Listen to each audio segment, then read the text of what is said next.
The first thing that brought me to this park in the first place was to see the beautiful field of tulip.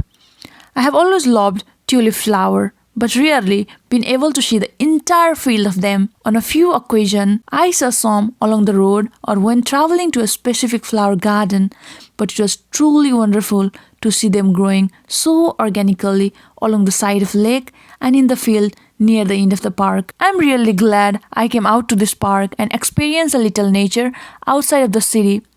It was really invigorating to be able to take in all the natural beauty to see a different side of Korea.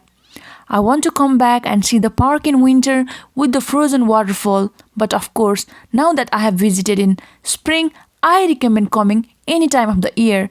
And this season is perfect for going on a picnic with your family and friend, and I would recommend you going to the Songhe Park. Having spent almost 9 months in the suburb area of Daegu, this time I decided I wanted to see a little bit of nature that surrounds the city. Now that the weather is a bit cooler, it's the perfect time to visit Daegu. When I was scrolling the Instagram, I saw people visiting the Songhe Park with a beautiful tulip garden, and after seeing that just one reel, I knew I had to go. I have seen this beautiful kind of videos and photos before on social media many times, but never knew where they were. But this time, I made a shorts and I knew I had to go there. And also I knew this flower bloomed in spring, this was spring, and now I know the location. So I had to go there to see them bloom and able to fully experience them. Needless to say, I was not disappointed with this trip. Songhe Park.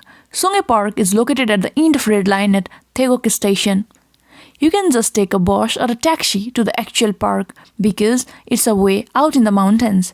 The park is located between two of Daegu's most well-known temples. When you first arrive at the park, there is a large parking lot for family and visitor who are able to drive in.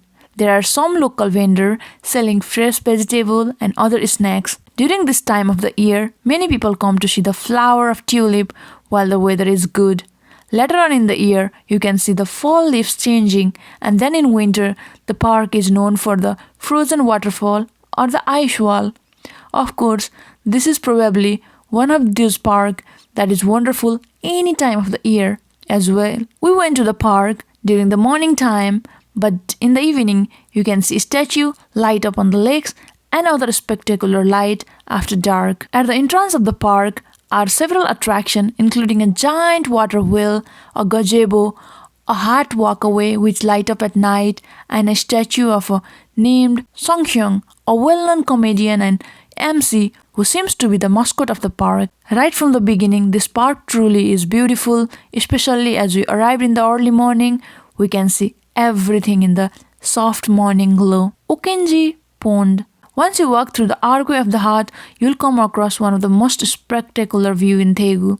Here you will come to Beksego Bridge, which literally means 100 years old, because it is said that if you walk across the bridge, you will live up to 100. The bridge is built in a winding fashion with 3 main walkways, creating a Daegu, a symbol that is famous in Korea. The view of the water and mountain is truly breathtaking.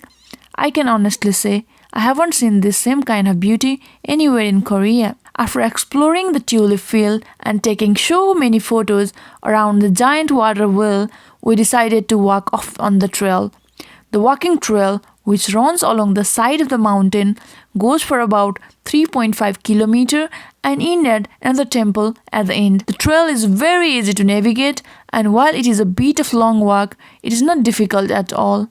People of all ages walked the trail, and there were handrails and light the whole length. There were even signs on the trees warning people to watch their head for long hanging trees.